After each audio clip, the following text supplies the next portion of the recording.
And yet again we come together to take a look at this massive and cold thing that is the Gothic Iceberg. We are moving deeper, and slowly but surely, the entries are getting more obscure.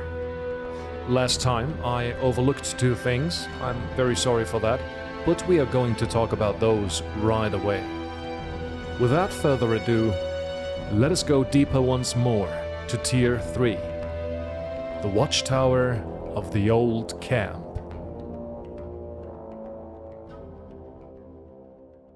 Dexter's Dialogue without Knight of the Raven. Last time I showed you what happens if you talk to Dexter in Gothic 2 without the expansion pack Knight of the Raven. Well, I forgot the most crucial thing about it. If you don't learn about Dexter, things will play out exactly like I showed them to you. Oh man. You'd have done better not to show up here. You're the wrong man in the wrong place. So much for you, lowlife! If you talk with a foolish bandit who stands guard down the path from Xardus' tower and weasel additional information out of him, you will get to know that the middleman responsible for the wanted posters is actually Dexter from the colony. 10 gold pieces for the name of the guy who raised the bounty. Oh man, I really can't do that. Spit it out already. Oh man, alright. His name is Dexter. Near the big farm there's a steep rock. There's a watchtower up there, and a few mines. He has his hideout somewhere nearby. I just realized I haven't got 10 gold pieces left. If you are allowed into the bandit hideout by naming their boss and then confront the former shadow, this will happen. Look who's here, the great emancipator. Well, hero, what are you doing here? I'm looking for a few answers. Someone is passing around pieces of paper with my face on them. Someone told me it's you. Somebody talks too much. But it's true. I gave my boys the wanted posters. I didn't have any other choice. When I tried to escape from the Valley of Mines, the soldiers discovered me and drove me into a trap. I thought I was done for, but then suddenly this figure appeared out of the darkness. He wore a black robe with a hood and a mask over his face, and he spoke with a voice that was altogether not human. But he offered me his help. He brought me out of the valley and offered me 1,000 gold pieces for your head. Hey, what was I supposed to do? If I turned him down, he'd have killed me. Where can I find this man? I think he's somewhere in the Valley of Mines. And what do you intend to do now? Kill me? Yeah, but you set us all free. That's why I'm giving you another chance. Beat it. Disappear. Make yourself invisible. Go and don't cross my path again. If I see you around here again, I won't hesitate to kill you. So, before Knight of the Raven was a thing, it was a seeker who helped Dexter getting out of the valley after he got caught by soldiers and put a price on the hero's head. Hidden Note. This hidden note could be the one that the hero finds in the new camp after the arrival of the dragons. In one of the houses, half covered with snow and ice, one can find a letter which was, during classic Gothic 2, hinting at the future of the water mages, and I quote, "We have left the camp. Now that the barrier has fallen, we will seek out the center of the destruction. Maybe we will find there the answers we sought for so many years.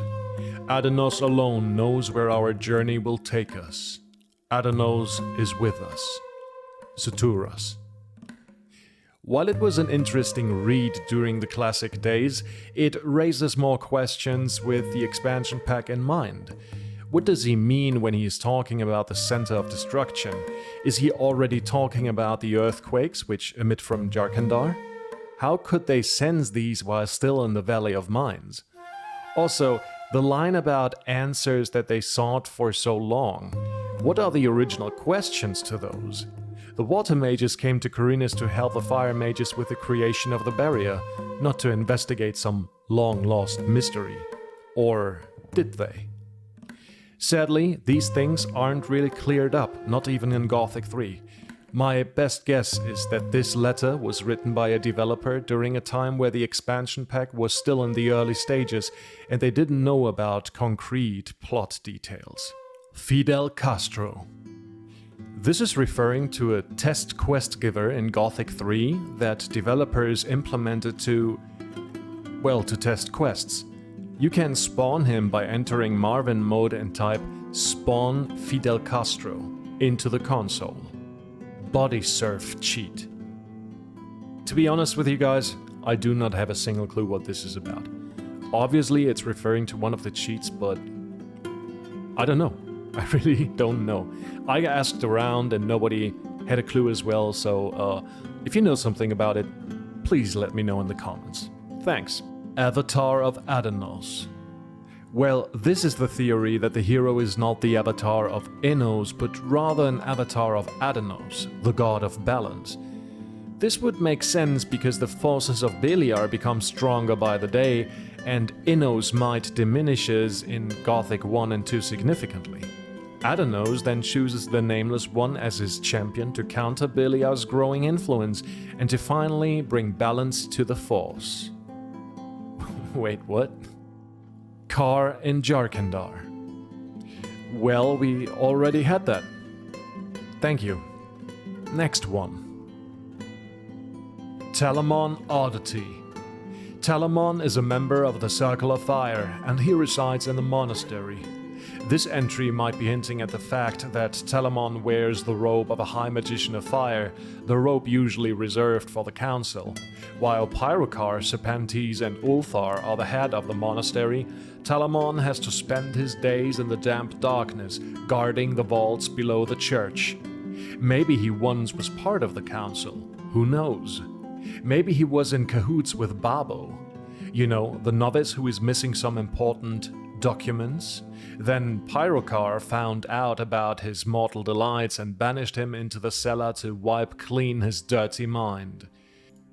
Well, if you know more about this, please let me know down in the comments. Thank you. Jack. Whoa, why so precise with these entries? Well, Jack is the guardian of the lighthouse. He got kicked out of his abode by bandits, and since then he resides in the harbor of Corinus. Fun fact: most lighthouse keepers or people associated with lighthouses in Piranha Bytes games are called Jack. You can find a Jack near Ardea, who is not the one from Corinus. Then there is a Jack in the Risen game, and even in Elex a certain Jack is about to get eaten by a man called Hannibal. And those you can find at, well, you guessed it, a lighthouse. Eye of Enos design flaw.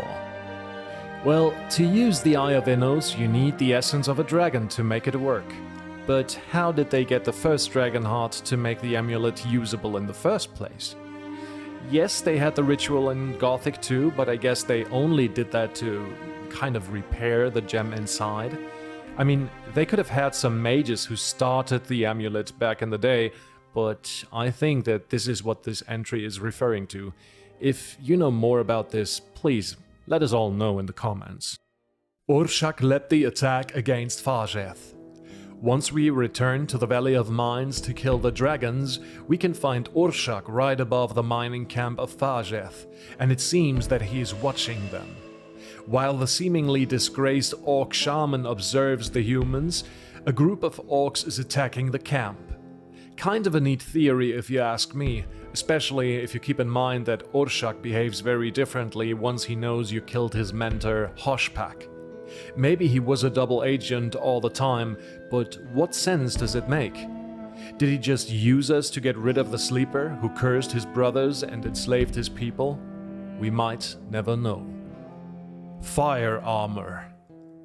This one is only available via insert cheats in Gothic 2 Night of the Raven. It looks like the robe of the dark arts, but with a fiery effect. The insert code is ETAR_firearmor_add-on. And I wonder if it was supposed to be used at one point of the expansion pack. Getting to the blank rune before Aegon. This one is a bit tricky because it requires some prerequisites.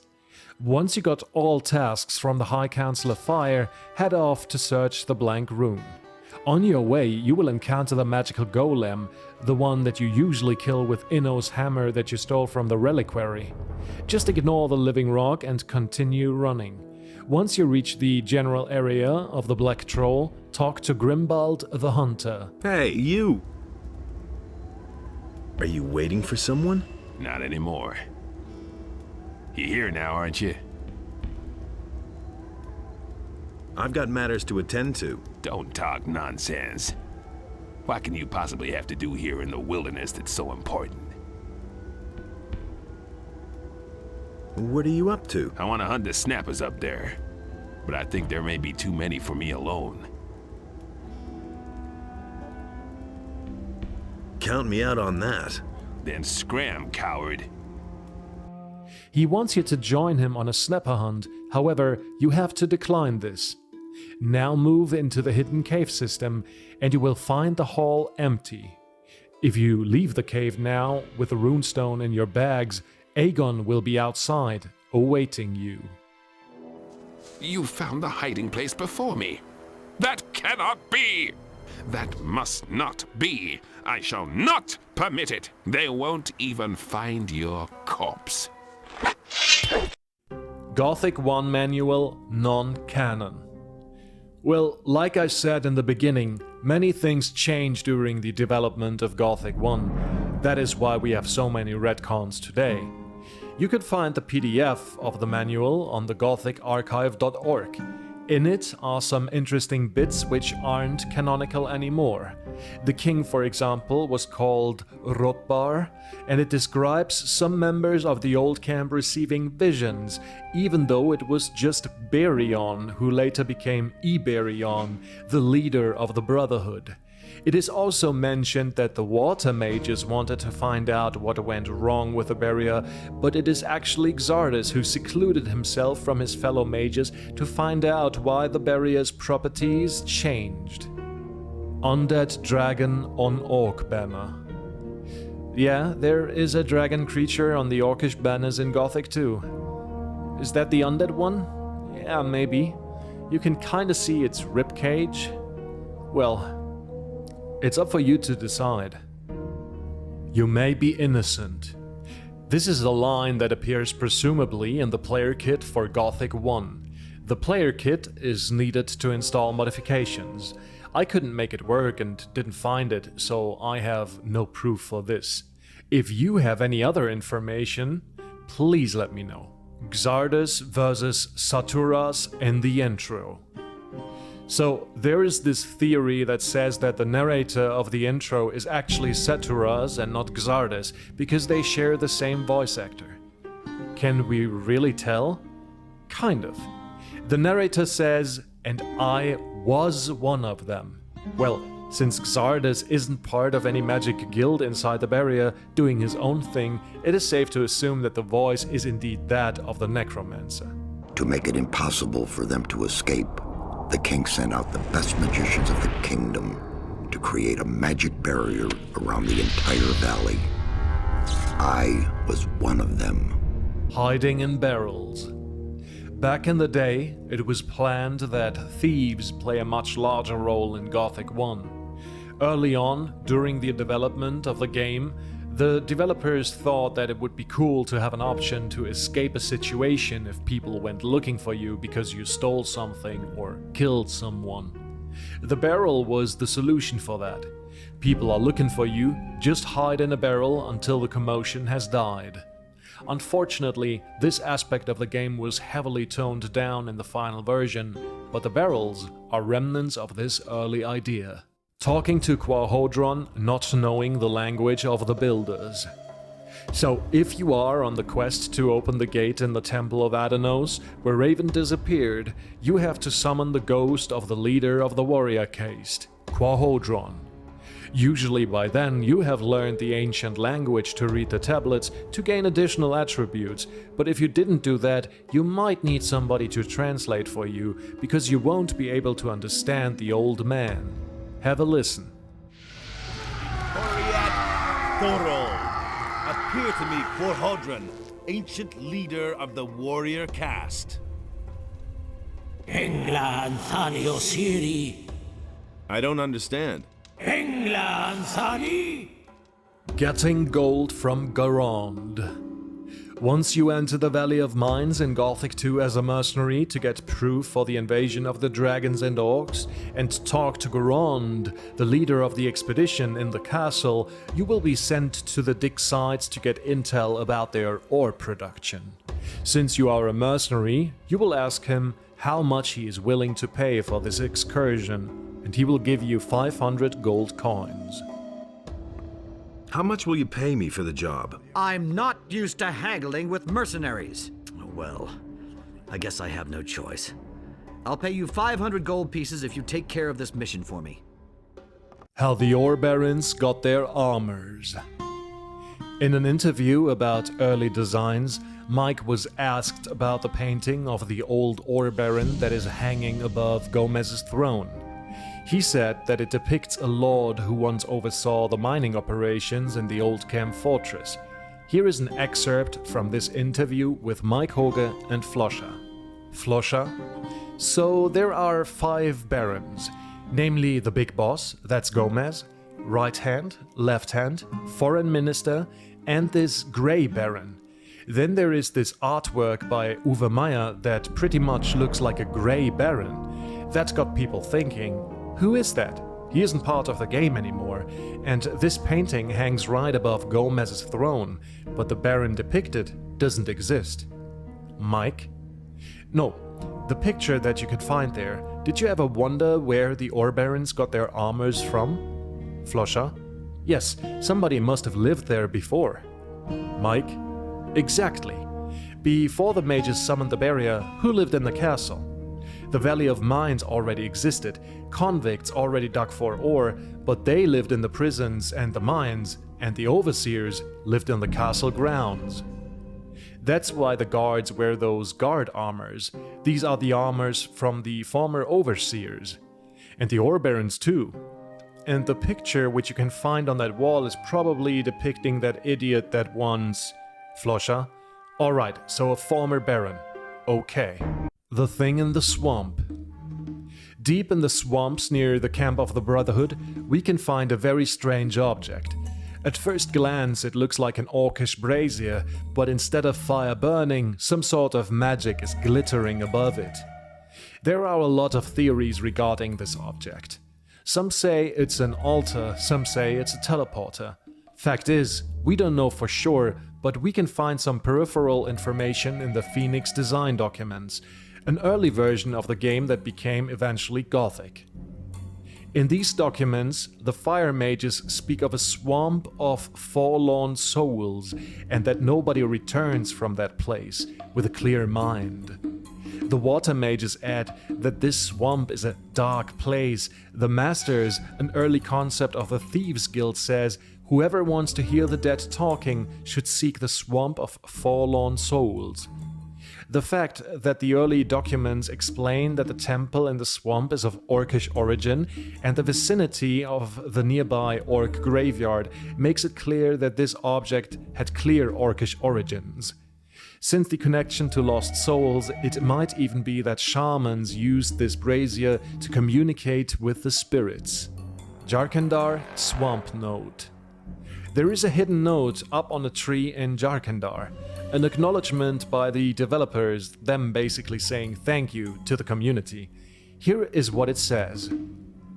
Hello you! Congratulations, you found the hidden note. This is an insane tribute message to all fans out there, worldwide. We hope you're mostly satisfied. Also, we'd like to thank our loyal German community at World of Gothic and the other German fan sites for being there, and a very special hello from Sasha to Jake Mega. Yes, I told you, send us postcards from your hometown, we'd be very pleased to hear from you. See our mail at www.gothic2.com. Getting acrobatics for free. Well, in Gothic 1, you don't have to pay for acrobatics, but you need 10 skill points to learn it from Buster. In Gothic 2, you will only learn it once you cross a certain dexterity threshold, and in Gothic 3, you need to drop from a great height without dying to get this hidden perk once again. Bullet burnt down the exchange place. This is strange because the exchange place doesn't look burnt at all. I asked the guys from Phoenix Tales, who are very knowledgeable about the early versions of the game, but even they don't know what this is about. It may refer to the playable teaser and a note that can be found near the beginning. Right at the start, the exchange place is under attack, and in said note we find information about how well this place is guarded. The initials shown below are LS. Is it Lares? Or Lee Saturas? Or is it someone else entirely? Interesting enough, the attackers had a contact, and I think this entry is hinting at Bullet being this middleman. But why him? Bullet is a guardsman from the old camp. He easily lives a better life than 90% of the colony. Why would he risk this position conspiring with the new camp? This remains a mystery. Well, if you know something about it, let us know in the comments. And that's it for this entry of the Gothic Iceberg. I hope you learned something about the game. Well, I thank you all for watching. Please subscribe and maybe take a look at the other stuff that I did in the past. If you know other fans from the franchise, hey, you could even recommend me, and as a thank, I will include you in my prayers. To the sleeper.